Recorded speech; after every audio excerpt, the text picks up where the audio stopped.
टूनी बेटा उठो, जल्दी देखो सुबह हो गई, तुम्हारा ब्रेकफास्ट भी तैयार है।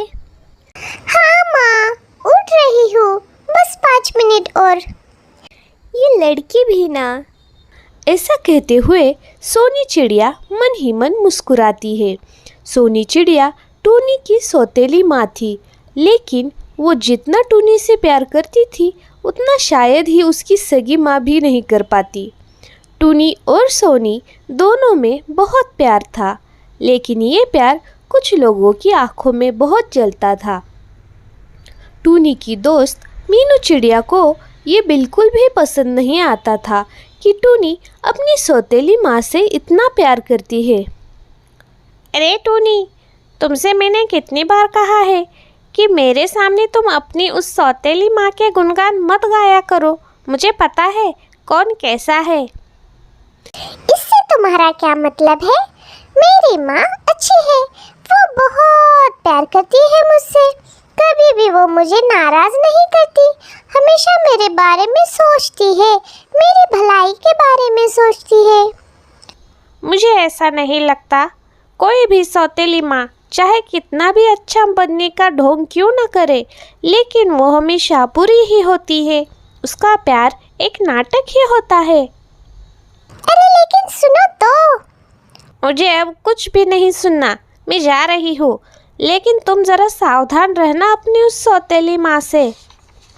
ऐसा कह के मीनू चिड़िया उड़ गई, लेकिन टूनी चिड़िया सोच में पड़ गई कि मेरी माँ इतनी अच्छी होते हुए भी मीनू उसे इतना बुरा क्यों बोल रही है। क्या एक सौतेली माँ अच्छी नहीं होती क्या? ऐसा सोचते सोचते टूनी घर जाती है। अरे टूनी बेटा, तुम आ गई। आओ, मैंने तुम्हारे लिए स्नैक्स बनाए हैं, वो खा लो। तुम्हारा मूड कुछ ठीक नहीं लग रहा है, कुछ हुआ है क्या?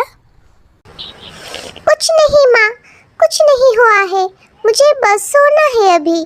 कुछ देर के लिए मुझे अकेला छोड़ दीजिए। अरे बेटा, लेकिन हुआ क्या है, कुछ तो बताओ। यूँ ही कैसे तुम्हें अकेला छोड़ दूँ?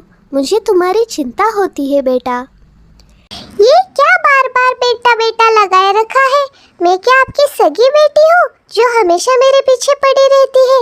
आपको क्या लगता है मुझे आपका ये ढोंग नहीं मालूम पड़ता क्या?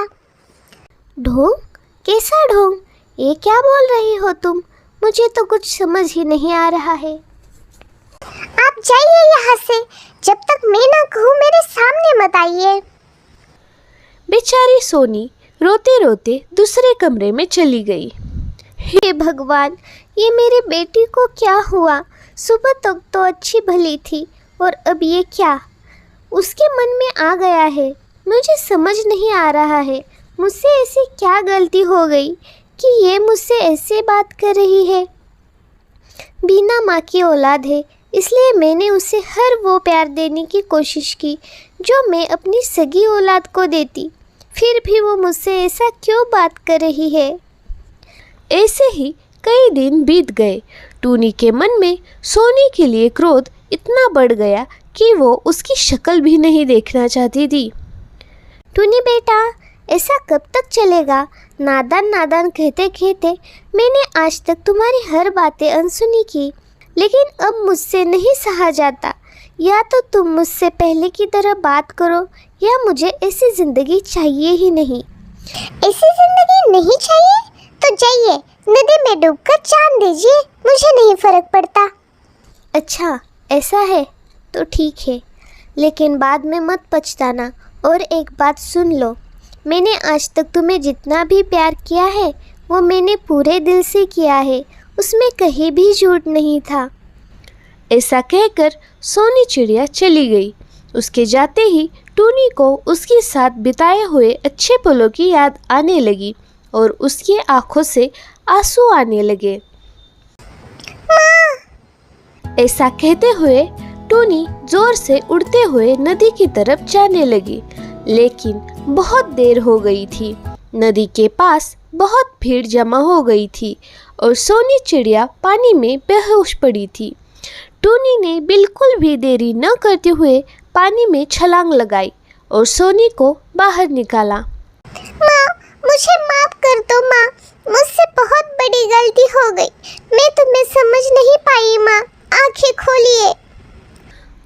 रोने की आवाज़ सुनकर सोनी होश में आई। बेटा रो मत, मैं तुम्हें रोते हुए नहीं देख सकती।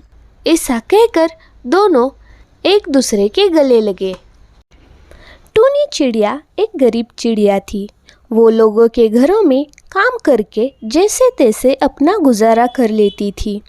उसका भाई कालू कौवा गांव का बेहद अमीर पंछी था। उसका बंगला बेहद बड़ा था और उसके घर में काम करने के लिए नौकर चाकर भी थे। टूनी को अपने भाई पर बेहद गर्व था। वो हमेशा लोगों को अपने भाई के बारे में बताती रहती।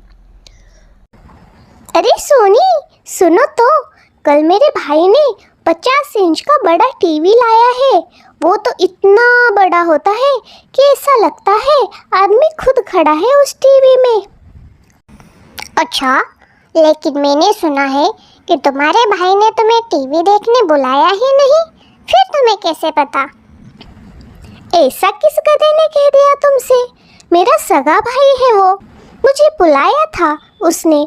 बहुत विनती कर रहा था कि दीदी अगर तुम्हें बहुत काम है तो कम से कम चाय पी के तो जाओ, लेकिन मैंने ही मना कर दिया क्योंकि अभी रक्षाबंधन भी नज़दीक आया है।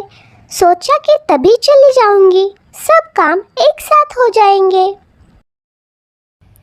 टूनी ने बोल तो दिया, लेकिन मन ही मन उसे बुरा लग रहा था कि कालू ने उसे सच में नहीं बुलाया। वो बेचारी भारी मन से रक्षाबंधन का इंतज़ार कर रही थी, क्योंकि वही एक दिन होता है जब वो अपने भाई के घर में जा सकती थी। कालू की बीवी सुंदरी भी उसे घर में आने से हमेशा मना करती और उसके गरीबी का मजाक उड़ाती। रक्षाबंधन के दिन टूनी अपने भाई के लिए राखी लेकर उसके घर गई। कालू, ओ कालू, दरवाजा तो खोलो, देखो मैं राखी बांधने आई हूँ। टूनी की आवाज़ सुनकर सुंदरी बाहर आ गई। क्या हुआ दीदी, क्यों चिल्ला रही हो सुबह सुबह हमारे दरवाजे के सामने? अरे भाभी, क्या आपको पता नहीं कि आज रक्षाबंधन है? मैं कालू को राखी बांधने आई हूँ। अच्छा, लेकिन दीदी वो तो किसी काम से शहर गए हैं, वो तो कल ही आएंगे। क्या? लेकिन क्या उसे पता नहीं था कि आज मैं आने वाली हूँ? आप क्या किसी देश की प्राइम मिनिस्टर है जो सब काम धाम छोड़कर वो आपके लिए रुके? जाइए, अभी मेरा बहुत काम बाकी है। टूनी वहाँ से निकल गई और कुछ आगे जाते ही उसके ध्यान में आया कि भाई नहीं तो क्या हुआ, मैं राखी रख के जाती हूँ, वो जब आएगा बांध लेगा। इसीलिए वो वापस आई, लेकिन घर के पास पहुँचते ही उसे कुछ आवाज़ें सुनाई देती है। वो कान लगाकर सुनने लगती है तो वो आवाज़ कालू और सुंदरी की थी। गई क्या वो भिखारन? पता नहीं क्यों हर साल रक्षाबंधन के नाम पर चंद पैसों के लिए दरवाजे पे आके खड़ी हो जाती है। हाँ, मैंने उसे भगा दिया, जल्दी से जा भी नहीं रही थी, लालची कहीं की। ये सब सुनकर टूनी के पैरों तले ज़मीन खिसक जाती है। उसके प्यार और जज्बातों की ये कीमत देखकर वो शॉक हो जाती है। जैसे तैसे होश संभाल कर वो घर जाने लगती है, लेकिन बीच रास्ते में ही बेहोश होकर गिर जाती है। तभी वहाँ से जाते हुए रामू कबूतर ने उसे देख लिया और सहारा दिया। टूनी की पूरी बात सुनकर वो आग बबूला हो गया। दीदी, मेरी कोई बहन नहीं है। मैं हर रक्षाबंधन पर रोता हूँ कि काश कोई मेरी भी बहन होती, और ये एक कालू है जिसे कोई कीमत ही नहीं है बहन की। दीदी, क्या आप मुझे राखी बांधोगी? मैं भाई होने के हर फर्ज को निभाऊंगा, वादा करता हूँ। ये सुनकर टूनी के आंख में आंसू आ गए। हाँ भाई, क्यों नहीं, मैं तुम्हें जरूर राखी बांधूंगी, लेकिन जिसे मेरी कीमत नहीं है उसके घर में दोबारा कभी पाँव नहीं रखूंगी। ऐसा कहकर टोनी ने रामू कबूतर को राखी बांधी।